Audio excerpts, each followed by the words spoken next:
नमस्कार, यो हो टिभी टुडे नेटवर्क सुदूरपश्चिम खबरमा स्वागत छ। म संगीता थापा। सुरु गरौं अहिलेसम्मका प्रमुख खबरबाट। कञ्चनपुर बेदकोटमा विपन्न घरबार विहीनहरूका लागि आवास बनाइदै मुख्यमन्त्री भट्टबाट शिलान्यास। सीमान्तकृत समुदायको आवासमा पहुँच पुर्याइने भनाई। थारू समुदायले अन्न बाली भण्डारण गर्ने डोहोरी लोप हुँदै बढ्दो आधुनिकीकरण र कच्चा पदार्थ अभाव मुख्य कारक। जगेर्नाका लागि पहल गरिरहेको जनप्रतिनिधिको भनाई। कैलालीको गढधोबिया खोलामा पक्की पुल निर्माण तीव्र, 40% निर्माण कार्य सम्पन्न। वर्षौंदेखि शास्ति भोग्दै आएका स्थानीय हर्षित। डोटीका युवाहरू व्यवसायिक कालिज पालनमा आकर्षित। बुगटान फुटसिलमा व्यवसायिक रूपमा कालिज पालन सुरु। कालिज बिक्रीबाट मनज्ञ आमदानी गर्न सफल। र धनगढीमा हुने एलपीएल 5औं संस्करणको तयारी तीव्र, प्रायोजकहरू जोडिने क्रम जारी। खेलमा देशभरका 16 विद्यालयको सहभागिता रहने। अब सुदूरपश्चिम खबर विस्तारमा। कञ्चनपुरको बेदकोट नगरपालिका क्षेत्रका विपन्न घरबार विहीन नागरिकहरूका लागि बस्ती निर्माण कार्यक्रम अन्तर्गत घर निर्माणका लागि शिलान्यास गरिएको छ। सुदूरपश्चिम प्रदेश सरकारले बेदकोट नगरपालिका वडा नम्बर 5 धरमपुर क्षेत्रमा लामो समयदेखि बस्दै आएका विपन्न घरबार विहीन नागरिकका लागि घर निर्माणको कामको सुरुवात गरेको हो। सुदूरपश्चिम प्रदेश सरकारको भूमि व्यवस्था कृषि तथा सहकारी मन्त्रालयले मुख्यमन्त्री एकीकृत बस्ती अन्तर्गत कञ्चनपुरको बेदकोट नगरपालिका 5 धरमपुर क्षेत्रमा भूमिविहीन र घरबारविहीन 30 परिवारका लागि पक्की घर बनाइदिन लागेको छ। सुदूरपश्चिम प्रदेश सरकारका मुख्यमन्त्री त्रिलोचन भट्टले उक्त घर निर्माण कार्यको एक समारोहका बीच शिलान्यास गर्नुभएको छ। गरीब तथा विपन्न समुदायलाई आय आर्जनसँग जोडेर आत्मनिर्भर बनाउने योजना प्रदेश सरकारको रहेको छ। बस्ती विकास कार्यक्रम जो गरीब, कमजोर, पिछडेको वर्ग, सीमाङ्कित वर्ग जसले आफै आफ्नो व्यवस्थापन गर्न अप्ठ्यारो छ, तिनीहरूलाई कमसेकम हामीले प्रदेश सरकारको तर्फबाट, प्रदेश सरकार मात्र होइन संघीय सरकारको हिजोदेखि नै बस्ती विकास कार्यक्रम छन् र त्यतिले मात्र पुगेन, स्थानीय सरकारहरूले पनि गरिरहेका छन् र प्रदेश सरकारले यो कार्यक्रम सञ्चालन गरेको हो र हाम्रो प्रदेशका 9वटै जिल्लामा हामीले यसलाई सञ्चालन गर्ने हाम्रो योजनामा अगाडि बढिरहेको स्थिति हो।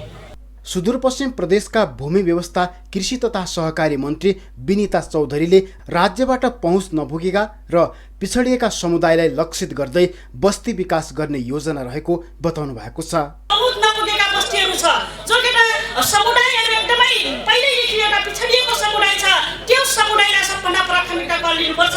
त्यो अनुसार नै प्रदेश सरकारले हामीले कम्तीमा भूमिहीन, लोकलमुख जाति, पछाडि परेका वर्ग र जोखिमयुक्त भएका बस्तीहरूलाई कम्तीमा हामीले सुरक्षित आवास, एकीकृत बस्ती विकास गरेर हामी जानुपर्छ भनेर प्रदेश सरकारले हामीले सुरुवात गरेका छौँ। प्रतिनिधि सभा सदस्य नरबहादुर धामीले असुरक्षित रूपमा बस्दै आएका नागरिकलाई सुरक्षित ढङ्गले बस्न घरको प्रबन्ध मिलाइदिने प्रतिबद्धता जाहेर गर्नुभएको छ। यी घरहरू चाहिँ पुनः हामी यो मार्गबाट पनि सुरक्षित आवास निर्माण गर्दै आम जनसमुदायलाई एउटा मानवहरूको चाहिँ अनुभूति दिलाउने, हाम्रो पनि घर छ, हामी पनि घरभित्र बस्छौँ भन्ने त्यो अनुभूति दिलाउनका लागि हामीले नेपाल सरकार मार्फत यी कार्यक्रमहरू हामीले अगाडि बढाइरहेका छौँ। जिल्लाको बेदकोट नगरपालिकाका प्रमुख अशोक कुमार चन्दले संघीय र प्रदेश सरकारबाट आएका योजना कार्यान्वयन गर्दै नगर क्षेत्रका विपन्न परिवारलाई थप सुदृढ गरिने बताउनु भएको छ।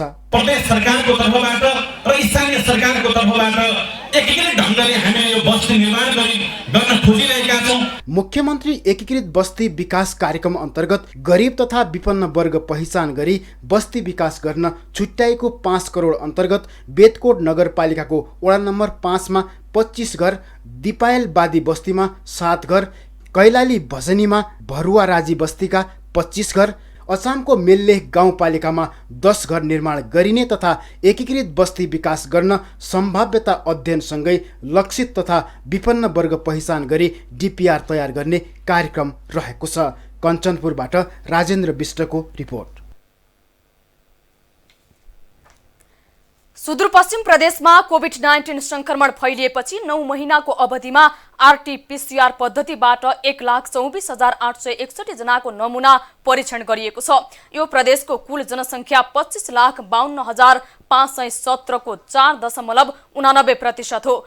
परीक्षण गरिएका शङ्कास्पद नमुना मध्ये 12,503 जनामा संक्रमण पुष्टि भएको छ। अहिलेसम्म संक्रमित हुने मध्ये 0.3% अर्थात् 46 जनाको उपचारका क्रममा मृत्यु भएको छ। यद्यपि अन्यत्र ठाउँमा सिफारिस भई मृत्यु भएका तथा संक्रमित भई होम आइसोलेसनमा मृत्यु भएका कतिपयको तथ्याङ्क भने मन्त्रालयसँग छैन। शङ्कास्पद 1,25,665 जनाको नमुना सङ्कलन भएकोमा केहीको नमुना परीक्षण हुन बाँकी छ। गत चैत्र महिनादेखि फैलिन थालेको कोभिड-19 को संक्रमणका कारण हुने मृत्यु दर पछिल्ला दिनमा उकालो लागेको छ।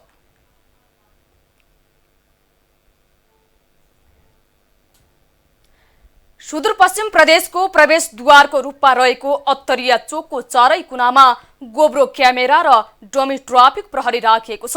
बिहिबार गोदावरी नगरपालिकाको सहकार्यमा चोकको चारैतिर गोब्रो क्यामेरा र डमी ट्राफिक प्रहरी राखिएको हो। ट्राफिक प्रहरीले अत्तरिया क्षेत्रमा सवारी साधन व्यवस्थापन गर्नमा राम्रो काम गरिरहेकाले यसलाई थप व्यवस्थित बनाउन गोब्रो क्यामेरा र डमी ट्राफिक प्रहरी हस्तान्तरण गरेको नगर प्रमुख हरिश सिंह साउदको भनाइ छ।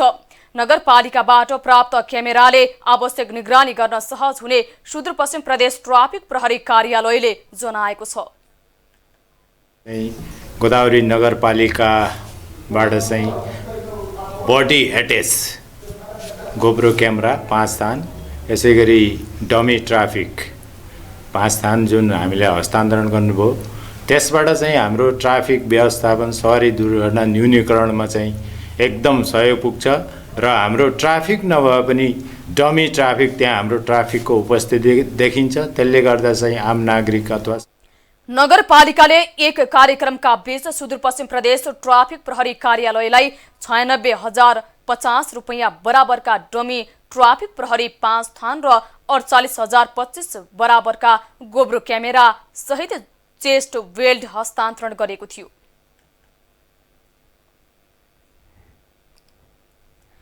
बैतडीको पञ्चेश्वर गाउँपालिका 2 मा रहेको महाकाली स्वास्थ्य चौकीमा सामान राख्ने स्टोर भवन नहुँदा अलपत्र छोडिएको छ।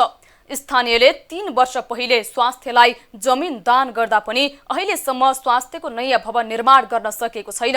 3 वटा कोठा भएको वर्षौं पुरानो स्वास्थ्य चौकीबाटै अहिले सेवा प्रवाह भइरहेको छ। तत्काल सामान भण्डारण कोठा निर्माणको लागि गाउँपालिकालाई बजेट माग गर्ने र स्वास्थ्यको नयाँ भवन निर्माणको लागि प्रदेश र केन्द्र सरकारसँग पहल गरिरहेको महाकाली स्वास्थ्य चौकीका स्वास्थ्य समिति अध्यक्ष एवं वडा अध्यक्ष दशरथ मंगोलाको भनाइ छ।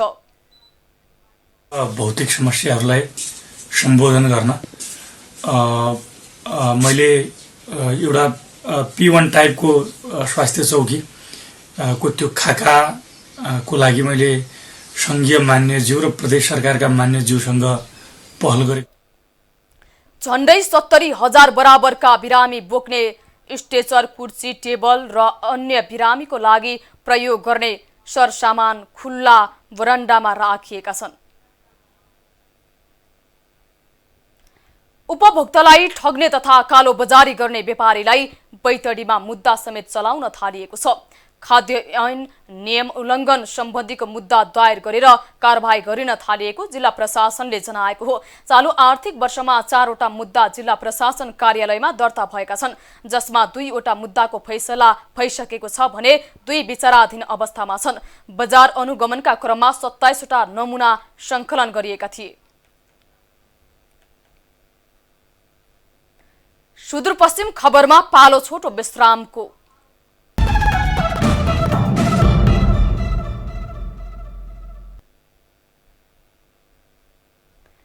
अब बाँकी खबर। अन्नबाली राख्नका लागि प्रयोग गरिने परम्परागत डिहरी अर्थात् माटोका भकारी हराउँदै जान थालेका छन्। विशेष गरी कैलाली कञ्चनपुरका थारू समुदायले अन्न भण्डारणका लागि प्रयोग गर्ने माटोका भकारी बढ्दो आधुनिकीकरण र नयाँ पुस्ताले चासो नदेखाउँदा लोप हुन थालेका हुन्। अन्नबाली राख्नको लागि थारू समुदायले प्रयोग गर्ने माटोको भकारी लोभ्दै गइरहेका छन्। बढ्दो आधुनिकीकरणसँगै नयाँ पुस्ताले सिक्ने चाहना नराख्दा परम्परागत रूपमा प्रयोग हुँदै आएको माटोका भकारी अर्थात् डेहरी बनाउने सिप नै लोभ हुन थालेको हो। चिम्टाइलो माटो, धानको पराल र गहुँको भुसको प्रयोग गरी परम्परागत डेहरी बनाइन्छ। यी डेहरी पहिला माटे आन्था माटे आनका यी धानक बुसी नम्मा बुसी लेकर सान का तब दोसर माटी भिजाकर सान का तब पहले डेहरी पेड़ी ठोककर दोसर मुठिया लगाकर उ डेहरी बने था। डेहरी बनाकर दोसर उ डेहरी ना जोन डिब्बा था ना डेहरी ना पटा डेहरी का था और डेहरी है ना गुलिया डेहरी का था एक ठो का डेहरी का था वो बजनिया डेहरी का था। डेहरी बनाउन आवश्यक पर्ने सिम्टाइलो माटो तालतलैया र वन क्षेत्रबाट ल्याउँदै आएकोमा पछिल्लो समय वन संरक्षणका लागि ल्याउन नदिने गरेकाले समेत काममा अवरोध हुँदै आएको थारू समुदायको भनाइ छ। परम्परागत घरको सट्टा आधुनिक पक्की घर बनाइन थालेपछि राख्ने ठाउँको अभावमा र नयाँ पुस्ताले समेत यसमा कुनै रुचि नदेखाउँदा थारू समुदायको परम्परागत पहिचान डेहरी लोभ्दै गएको स्थानीय बताउँछन्। संस्कृति कला हाम्रो काका थिए वो बखारी बन्थी उ जगह जगह पक्की घरबाट बखारी बन्ना वो डेहरी झौल लगना बनाइना माटी अन्ना बुसी सन्ना बहुत झौल अर्किकन बखारी सजिलो लाग्थ्यो। काठको घर हुँदाखेरि डेरी राख्थे अनि त्यसपछि अब काठ नमिल्दाखेरि हजुरको चाहिँ नि अब सबै बिचारा गरिब अमीर पुरै चाहिँ नि पक्की घर बनाउनलाई काठ नमिल्दाखेरि अनि अब त्यो डेहरी कहाँ राख्ने। डेहरी धेरै प्रकारको हुने गरेको छ जसमा पटाहा डेहरी, जवरा, चारकुने, गोल र कुठली रहेका छन्। डेहरी बनाउन आवश्यक पर्ने कच्चा पदार्थको अभावमा यो लोभ्दै गएको थारू समुदायको भनाइ छ। परम्परागत घरको सट्टा पक्की घर बनाइन थालेपछि यसलाई राख्ने ठाउँको अभाव हुँदा समेत यो लोभ्दै गएको स्थानीयको भनाइ छ। एकपटक बनाएपछि वर्षौंसम्म अन्नबाली भण्डारण गर्न सकिने भएकोले यसलाई जोगाउनको लागि आवश्यक तालिम लगायतको व्यवस्था गरिनुपर्ने स्थानीय जानकारको भनाइ छ। आजभोलि यो चाहिँ लोप भइसकेको मान्छेहरू यसलाई बनाउन नै मान्दैनन्। त्यसको निमित्त पहिला पुराना हाम्रो पुर्खाहरूमा को छन् त उनीहरूलाई उजागर गर्ने हाम्रो नगरपालिका वडा कार्यालय थ्रुबाट चाहिँ यसलाई उजागर गर्नु पर्यो। तिनीहरूलाई चाहिँ समाजको हातले ल्याउनु पर्यो। टिन, बाँस, निगालो र प्लास्टिकका भकारी सहजै रूपमा बजारमा किन्न पाउन थालेपछि डेहरी बनाउने काममा यसको प्रभाव परेको देखिन्छ। यसमा राखिने अन्नमा वर्षौंसम्म राख्दा समेत किरा लाग्ने र बिग्रिने डर हुँदैन। यसको जोगाउनका लागि नयाँ पुस्तालाई तालिम दिन आवश्यक रहेको र यसका लागि योजनाका साथ अगाडि बढिरहेको जनप्रतिनिधि बताउँछन्। डेहरी हामीहरूले संरक्षण गर्नुपर्दछ। हामी जनप्रतिनिधिहरूले कसरी हुन्छ डेहरीको थारू समुदायभित्र रहेको या परम्परागत भण्डारण गर्ने डेहरी हामीहरूले आफ्नो सक्दो प्रयास गरेर यसलाई जगेर्ना गर्न लाग्नुपर्दछ भन्ने। डेहरी अन्न भण्डारणका लागि थारू समुदायको प्रमुख वस्तु जस्तै मानिन्छ। थारू कला र संस्कृतिसँग जोडिएको डेहरी परम्परागत पहिचान भएकोले यसको सिप हस्तान्तरणमा पुरानो पुस्ता र सिकाइमा नयाँ पुस्ताले चासो राख्नु आवश्यक छ। साथै स्थानीय सरकारले पनि परम्परागत कला, संस्कृति र पहिचानलाई जीवन्त राख्न आवश्यक ध्यान दिन जरुरी छ। कञ्चनपुर बेलौरीबाट करण कार्कीको रिपोर्ट।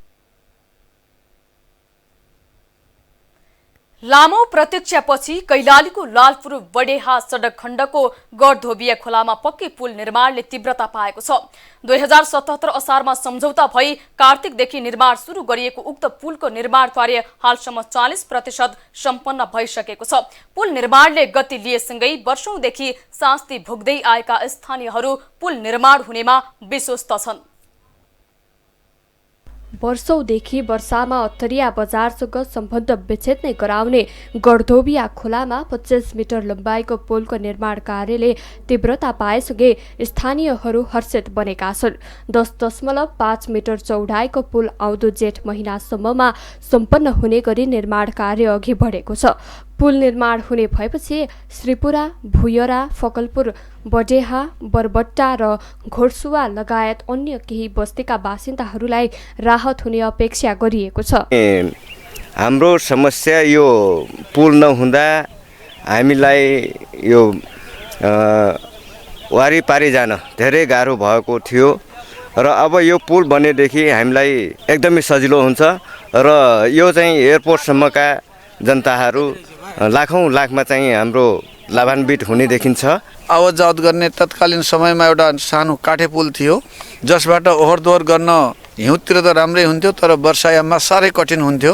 त्यति बेलादेखि मैले यहाँ यो पुलको बारेमा जान्दै आएको थिएँ अनि बिस्तारै त्यो काठे पुल विस्थापित हुँदै यहाँ हामीले ओहोर दोहोर गर्न अनि विभिन्न किसिमका यहाँबाट मान्छेहरूको राति कति बर्खायाममा बगेर तलसम्म लागेको पनि ठाउँ छ। सुदूरपश्चिम प्रदेश सरकारको भौतिक पूर्वाधार विकास मन्त्रालयको विनियोजन रकम 3,58,22,137 रुपैयाँ 80 पैसामा 2078 मङ्सिर 29 गते निर्माण सम्पन्न गर्ने गरी ठेक्का पाएको निर्माण कम्पनी LB&LB बिल्डर्स प्रणालीले बजेट निकासामा ढिलाइ नभए सम्पन्न मिति अगावै निर्माण सम्पन्न गर्ने जनाएको छ। हाम्रो जेठसम्म हाम्रो सिद्ध्याउने प्रोग्राम हो खास र यो समस्या बजेट निकासा अलिक ढिला भएको कारणले गर्दा अरू कुरा यो ढुङ्गा बालुवा गिट्टीको कारणले गर्दा हामीलाई अलि गाह्रो भनेको त्यही हो। सुदूरपश्चिम प्रदेशकी सांसद चुनकुमारी चौधरीले आफ्नो निर्वाचन क्षेत्रभित्र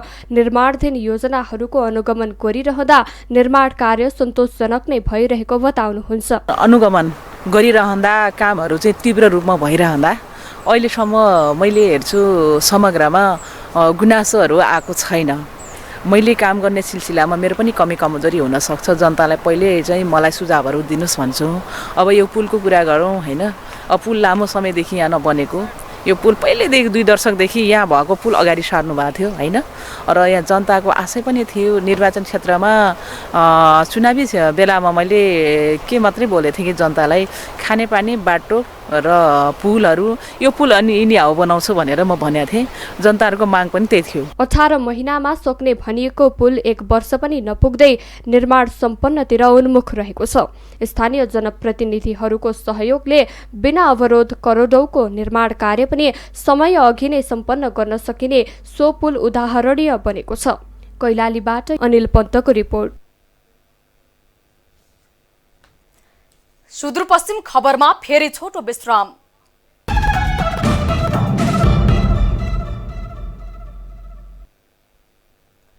अब जन आवाज।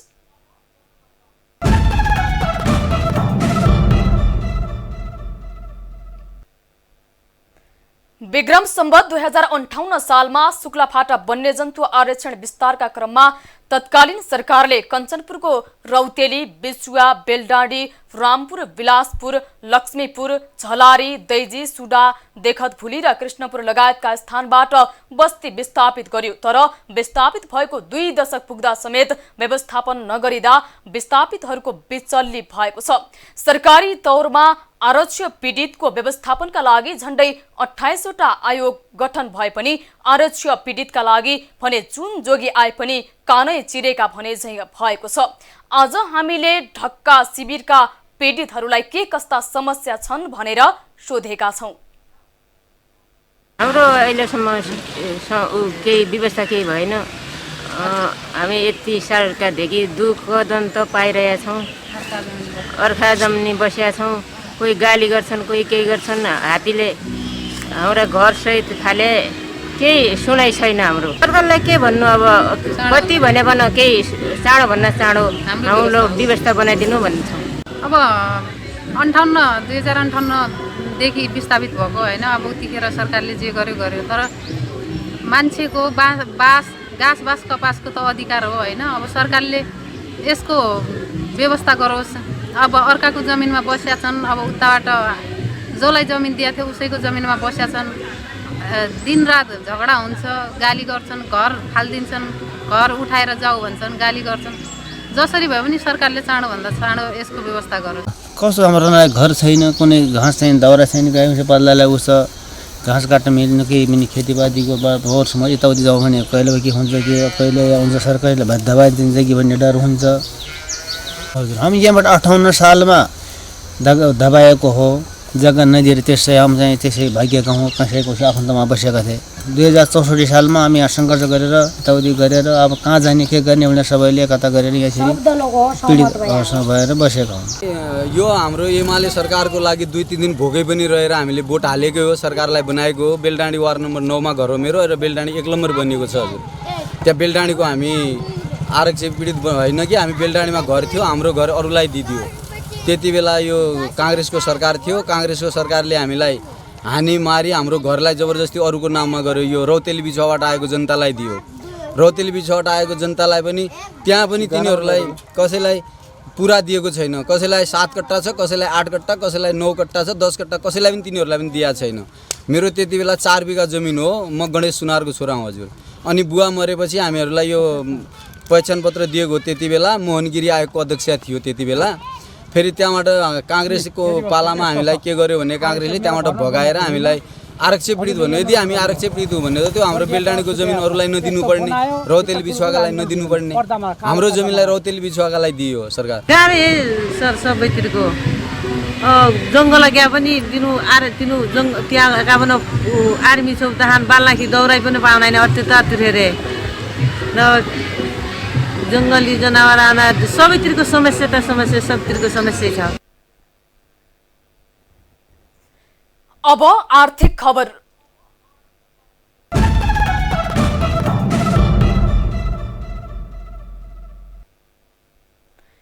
डोटीका युवाहरू व्यावसायिक कालिज पालनमा आकर्षित भएका छन्। जिल्लाको बोगटान फुटसिल गाउँपालिका 5 तिर्का माण्डौमा व्यावसायिक रूपमा कालिज पालन सुरु गरिएको छ। स्थानीयवासी युवा देवबहादुर बोहरा सहितका 4 जनाले संयुक्त रूपमा कालिज बहुउद्देश्य फार्म खोली व्यावसायिक रूपमा कालिज पालन सुरु गरेका हुन्। उहाँले 21,97,000 लागतमा 500 चल्ला राखेर कालिज पालन सुरु गर्नु भएको छ। कालिज पालक किसान बोहराले हाल प्रति 1 केजीको भाले कालिज 3,000 मा बिक्री गर्नु भएको छ। सुदूरपश्चिम प्रदेशमा कैलाली जिल्लापछि डोटीमा पनि कालिज पालन सुरु गरिएको हो। अब खेल खबर।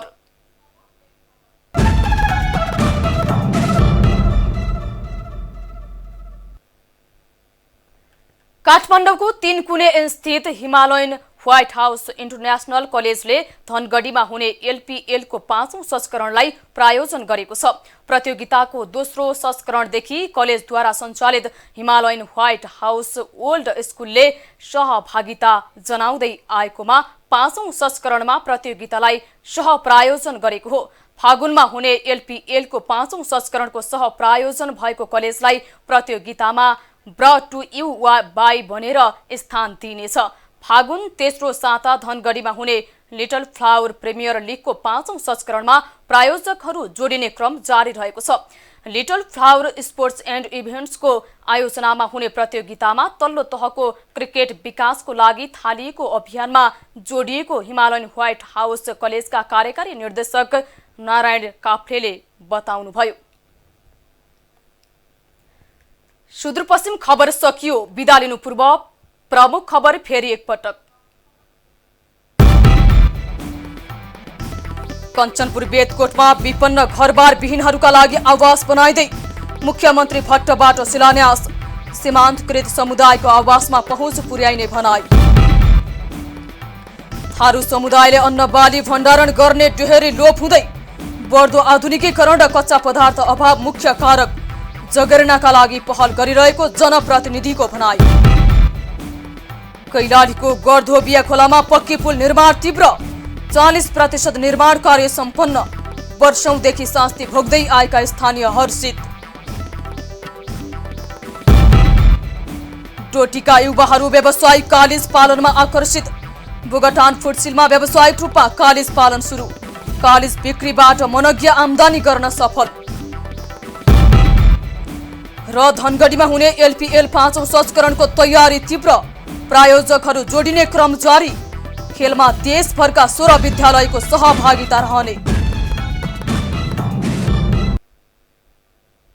हामीलाई TV today Nepal apps download गरी विश्वभर प्रत्यक्ष हेर्न सक्नुहुनेछ। साथै www.tvtodanews.com मा गई हेर्न र पढ्न सक्नुहुनेछ भने फेसबुक, युट्युब र ट्विटरमा समेत फलो गर्न सक्नुहुनेछ।